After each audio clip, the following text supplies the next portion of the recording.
Between the last breath of a miserable life and moments of light for a new life, memories return to my mind, recalling my home since I was a child, as I struggle in this life. That tattered mattress, that dilapidated roof, and that cracked ground. Every morning I would gather plastic bottles from the trash to sell and bring money to my mother, as we only had a little food.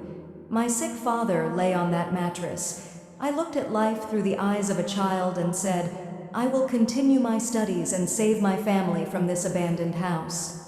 Every day passed us with difficulty, and at that time I was 10 years old, the one who provided for my family. I had hope and ambition for a better life, and a desire to continue my education no matter the challenges.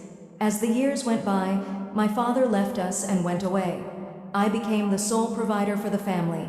I worked as a porter and a construction worker, and the work was very hard, but I had no other choice. I was forced to give up all my dreams and hopes. I decided to work tirelessly, but for how long? I don't know. This homeland is filled with the poor, and we became like dried leaves, waiting for the breezes to drop us onto barren ground. That's how we lived, between the darkness of night and the scorching rays of the sun, carrying in our hearts the purest innocence, while the gazes of people towards us fluctuated between cruelty and compassion. We always strived to earn halal money. I never made a mistake.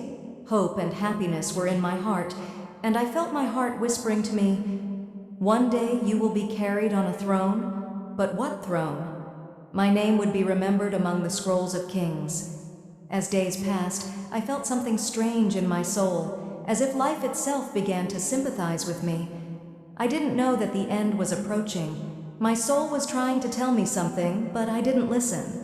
When my homeland needed me, I didn't hesitate. It was the dearest thing I owned, and I walked to defend it with all the love and loyalty in my soul. Days passed in the battlefields, and I was in constant contact with my family.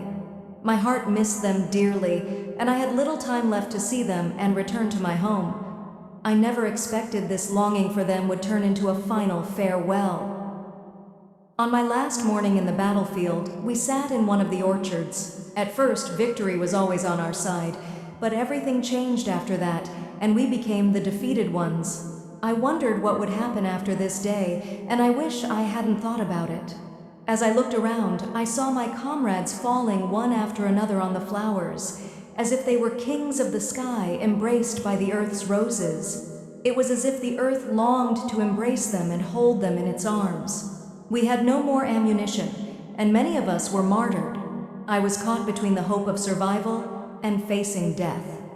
Those were intense moments I never imagined I would experience. I remembered my family and wondered, would the homeland protect them after my departure?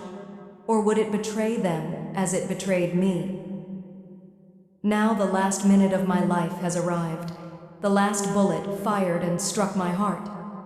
I fell, breathing my last breaths, to see the flowers adorned with my blood, and the thirsty ground absorb it. The smell of gunpowder mixed with the scent of blood overshadowed the fragrance of the roses. My soul soared among the clouds, watching the body that accompanied it all these years. The war ended, and they carried a body exhausted by the years of life to become a king in memory, and his name would be remembered throughout the ages.